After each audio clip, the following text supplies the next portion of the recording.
One Shot. That's what I'm talking about. On this one shot, we're going to be talking about and reviewing Phoenix ComiCon Fan Fest that happened this past weekend at the University of Phoenix Stadium in Glendale, Arizona.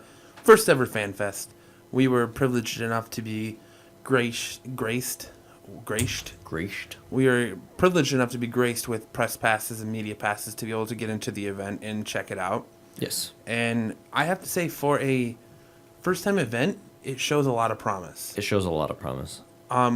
If the University of Phoenix Stadium is a newer arena. It's about 5-6 years old? Something like that. Maybe a little bit older. It's been here as long as I've been out here, and I've been out here since I watched it go up. It's been 7. They started building it. Yeah, it's about 6 years. They started building it before I graduated.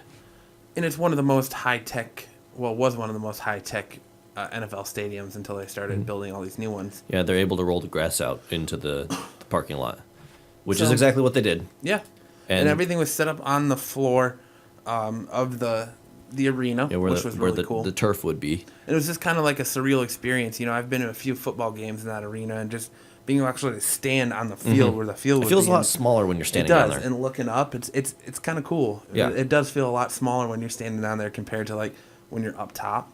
Mm-hmm. But let's cut to the chase. Feelings about FanFest. You know, I honestly felt that it was good. I felt that it has a lot of promise. I felt that maybe they need to focus more on maybe moving the artists up front and putting the vendor hall back. Well, it was obvious that the timing of it during the year and the way they had it set up, it was very much for vendors to peddle for the holiday season. Right. Which makes sense why the vendors were right there when you walk in. Right. But they had some of the biggest names in comics right now there. Like, they had Jay Lee and Ratmund and Bob Layton. Fucking Bob Layton. And Mike Choi. Yeah. I mean, they had Jason Latour, the creator of Spider-Gwen, which is like, she's only been in one issue on the Edge of Spider-Verse #2, and that character has exploded. Yeah, huge. And he was unannounced, and he was there. Right, and it was pretty cool that he was there, and it was a big show. It was well put together. My hat's off to the Phoenix ComiCon crew for getting it together in that short of time. I feel that maybe like the special guests were a little lacking because they were very like, the celebrity guests were a little lacking because they were very Arrow, and they were pinpointed between Arrow and Doctor Who. Mm-hmm. You had some other ones that, but they were people I'd never heard of. They were not doctors that anybody in this generation would know.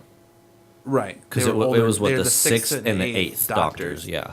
But you see a lot of people cosplaying those doctors if you go back and watch older episodes of Doctor Who. But then they had the chick from The Exorcist. No, Poltergeist. Or was it Poltergeist? Oh, I'm sorry. No, it was Exorcist. It was Exorcist.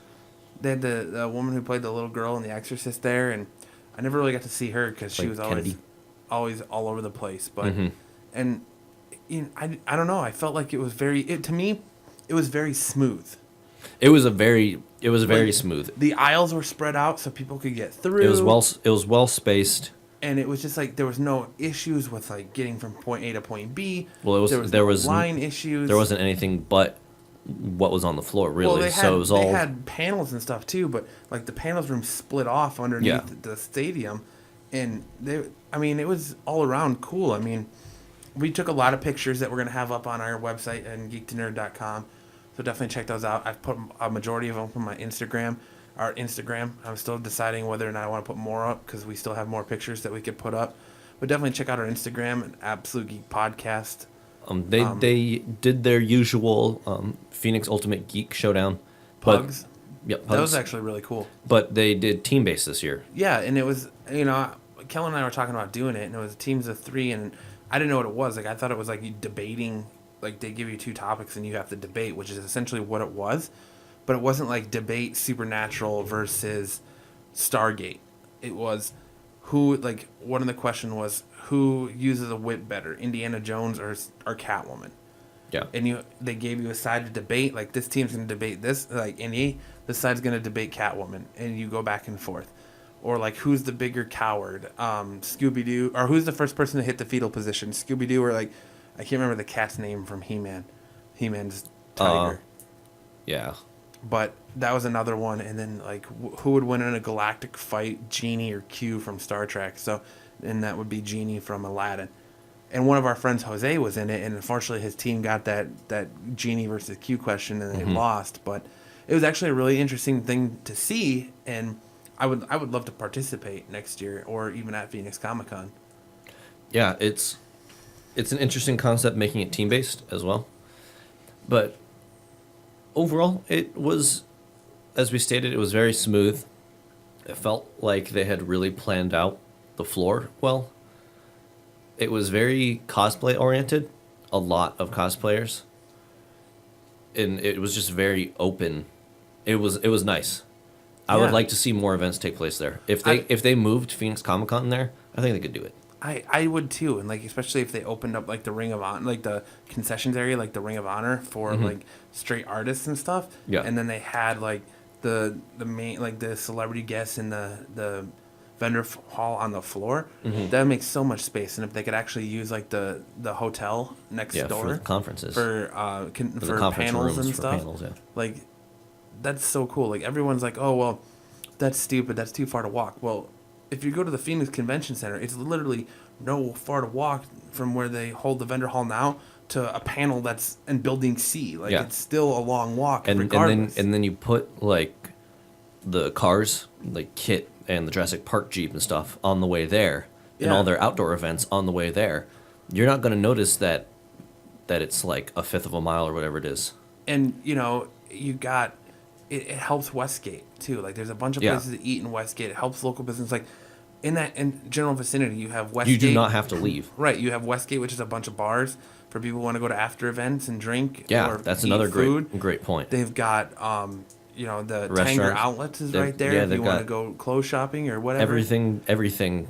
You do not need to leave that area. Yeah, and it's not like downtown, and parking was free. Or even jobbing. Use jobbing for some of it. What is it now? VQuiva? Or Gila River. Gila River Arena.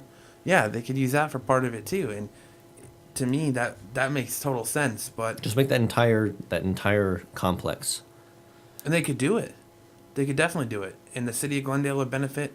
But the only bad thing about that is Phoenix Comic-Con likes to have after parties, and they like to have a lot of late night events. It's true. And the city of Glendale has that 18 curfew. and under curfew. But I guess if it's at the hotel, then that... If they're not on the street. Right, that's a different Well, because Sabo... Right. Well, Sabaton is very oriented to 18 and under. Right, and they have like the parties in the hotel. Like they have the raves in the hotel, and they have all that stuff. Well, raves. But I have the after events. I see a lot of promise for the Fan Fest, and we apologize. Like we wanted it to be a more of a in-depth podcast. Like we wanted it to be an hour-long show. We wanted it to be where you hear interviews that we did with guests and things like that. But unfortunately, due to the talents and the policies that were set in place, we couldn't interview anybody. Yes. And we got that information last minute. Yeah, we got that like 2 days before the event. That's why we did our best to take pictures, for everyone that we can post on our website and on our Instagram for you to look at. And it was just a great time. And there was a ton of fantastic cosplayers. Like, there was a lot of good original cosplay. It wasn't the same old... Like, there were a lot of Deadpools. Well, but you're always going to have a lot of Deadpool. You saw a lot of gender-bending cosplay that, like, tuxedo mask. Yeah, there was a one or two, like, female tuxedo masks. It was just cool to see really the cosplay that... And there was a gender-bent Sailor Scout team walking around. And there's people dressed up as, like, the entire cast of Walking Dead. And it was cool to see the creativity that went into some of these cosplays finally. And it wasn't the same old Deadpool. You know, there were a lot of arrows there, granted, because Diggle was there, but it was just, you know, it was a good time. I had a great weekend. Like it was tiring by the end of it, but it was the event it was a little small for a 3-day. Yeah. Because you walked the vendor hall 3 or 4 times and it was pretty much done. You see everything, yeah. Right. And the number of panels compared to the days was because they kept it proportionate. small and they kept it closed to everybody. So like you couldn't necessarily do like like they couldn't necessarily have all these people and have all these panels, and because they kind of threw it together in 2 or 3 months. Yeah. And they were only doing it by invite only because it was the first year. I think you're going to see next year, because they've pretty much already announced it on their website that that's coming back.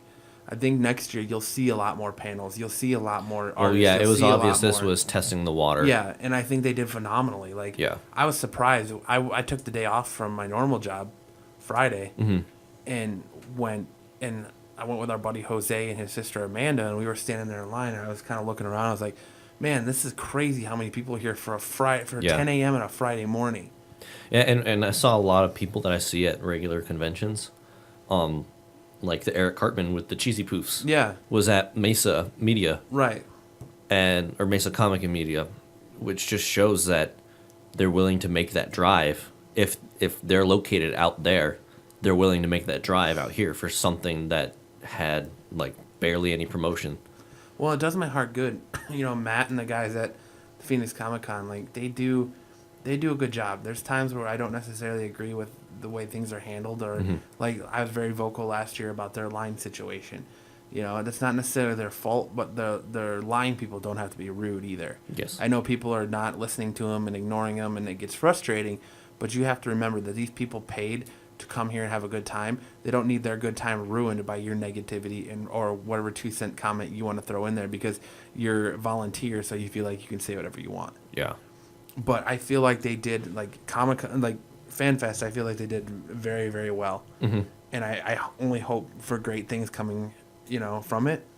And it does my heart good to see the Phoenix geek subculture and community exploding the way it has. We literally have a con like every 2 to 3 months now. Yeah, it's Amazing Arizona is it's in February this year, because we have and the Super Bowl. they're all varied. Right. We have Amazing cons, Arizona really in nice. February because of the Super Bowl. And then in May we have Phoenix Comic-Con. Then September we have Sabotin.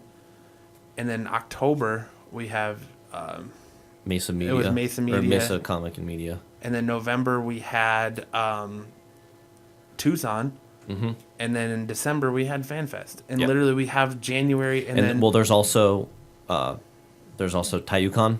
Tayucon, I forgot about that. As well, and Konichiwa. In Tucson. The Flagstaff. Yeah. But my Comic-Con. point was Arizona in general is starting to be huge to build up. And my point in general was we literally have 1 month until our next con. Yeah. Like we have the rest of December and January, so it's basically a month and a half, and then we're into Amazing Arizona. Like that's fantastic. That is fantastic for me and you and all the other con goers and geeks in this community. Now we just have to so we've got the representation. We show that we come out in numbers. Now these guys just have to pay to get the big guests. Yeah. And hopefully looks like what's happening. And I'm excited. I can't wait for FanFest. I can't wait for Phoenix Comic-Con. I love con season, man. Yeah. I absolutely love it. I love it. My wallet doesn't. Yeah, mine doesn't either. But, if you're smart about it, and that's a podcast we should do, is how to be smart at Comic-Con and not, like, blow all your load. So you're not a Thomas and run in there and blow all your load in 5 minutes. In the first 10 minutes of a 4-day convention. But overall, But on that topic, he did well for those 10 minutes. Oh, fantastic. Yeah. Like, ridiculous. But then the rest of the time, he's like, I wish I had money. Yeah. I wish I had money. Can't even eat. Like, it's fantastic to do that well, but you can do that well in the last day. It's true. You don't have to do that well in And the prices, first 5 prices minutes. usually drop. Anyway, let's stay on topic. But FanFest, definitely good. Yeah, I would give it an 8 out of 10. Got to leave that leeway because it definitely has room for growth. But I think their first product coming out of the gate was solid. It was very good. And I think their reputation of putting on a good convention in the summer really helped them out to land quality. I wouldn't say top notch, but quality guests. Well, this using FanFest also helps fund Phoenix Comic-Con. So maybe we can start seeing those really big names that we want to see. Maybe.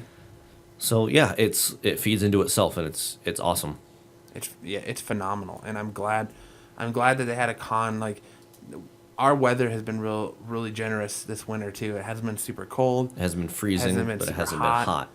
And those couple of days were like the coldest I think we've had so far, and it was beautiful out. Like it was beautiful those days. Like we had to wear light 68 jackets, degrees, I think, something like that. But it was fantastic. Like, you could walk to and from, walk around outside.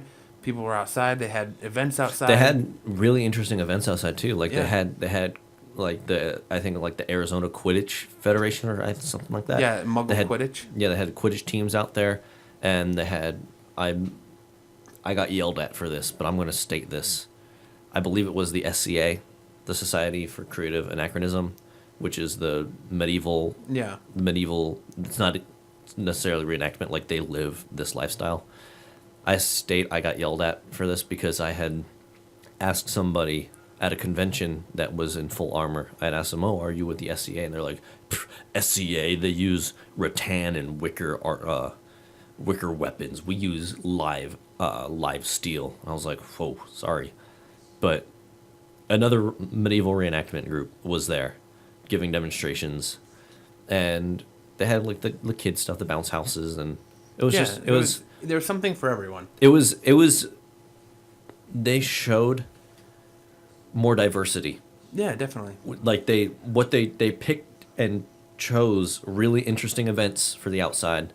They had interesting panels, like they had the team pugs 3v3, and then because they advertised this for the cosplayers and the vendors. But then they had an inking panel, how to ink.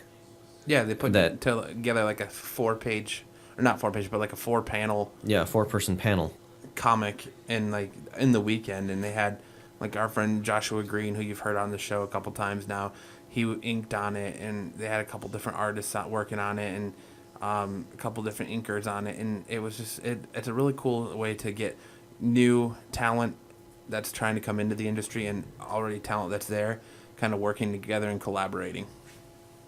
Yeah, it was. I would definitely probably rate it about an 8.5 or a 9 out of 10.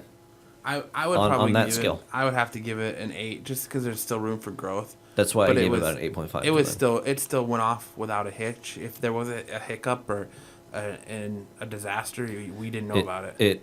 It avoided typical convention traps. Yeah. It was diverse. It flowed well. The artists that they had were phenomenal. The other thing that was nice is they didn't hire volunteers for security and line flow. They used University of Phoenix staff. Yes. Which they're staff that knew the arena. They were And staff that knew. They're professional. They know how to handle big crowds because they do it when they handle drunk people at football games. So they know what they're doing, and I think that made it phenomenal. That definitely helped. 100% agree. 100%. So again, I tip my hat off to Matt and the rest of the people at the Phoenix ComiCon, or Phoenix ComiCon staff and heads, and I hope, shoulders, knees, and toes. Yeah, and FanFest #1 blew me away, and it's great. Hopefully #2 will knock my socks off. And we're looking forward to PCC. We're so looking forward to PCC. They just announced prices. Check them out. Yeah, definitely check them out. Look forward to it. PhoenixComicCon.com. Hopefully, I know we talked about it before, but hopefully I've been in contact and I got on it early this time that we will be holding a live podcast, maybe doing a kind of a debate type style thing. I just realized I have to haul this equipment. Don't worry about it. We'll be all right. We'll just have to get a recorder then. Have different equipment by that time. Hopefully, like a laptop and stuff. But in any event, behind Kellen's complaining. Yeah. Hopefully we can do a live podcast. Maybe we can do a little debate style thing and have two sides and have everyone listen, and me and Kelly kind of moderate it, and we'll figure it out. We'll have something cool for you. But I think that's where we're going to end it. And definitely make sure to buy your Phoenix Comic-Con passes now and save yourself a little bit of money because they do go up in price the longer you wait. It's tiered. So definitely make sure to buy your Phoenix Comic-Con passes now. And if you're not living in the Phoenix area or you're in California or Colorado or Utah, Texas or Utah, New Mexico, I definitely suggest you come to Phoenix. Check it out. It's booming. Nevada. Like it's not that expensive for a flight, and it's a hell of a good time, a hell of a good weekend. Or drive. It's not a bad drive. If you're in the surrounding areas, all of those places drive through some beautifully scenic areas. So take in the nature. May 28th. Except for Nevada, that's a That drive's kind of It's miserable. like 6 hours. I'm talking about the scenery. Oh, well, yeah. Because that's like straight dead But it's desert. the same with California. You go through the dunes. Yeah. You go through the White Sands. But anyways, Or it's not the White Sands. White Sands. I digress. Yes, we digress. Definitely come check us out. Come check out Phoenix Comic-Con. Come be part of this great, fantastic community. It'll be a great time. We look forward to seeing you. Yeah, we're excited. We are excited. Yeah, Again, FanFest, We great. want to thank Good the job. Phoenix Comic-Con staff and for having us and inviting us out to be part of the media and graciously offering us media passes. Giving us a chance to get media passes, even though we had to apply for them. But it was fantastic. We had a great time. We hope to get them again for Phoenix Comic-Con so we can be there to enjoy it with everyone else. So for the Absolute Geek Podcast, I'm Matt. I'm Kellen. Remember to bag and board it. Have a good night and happy holiday. Goodbye.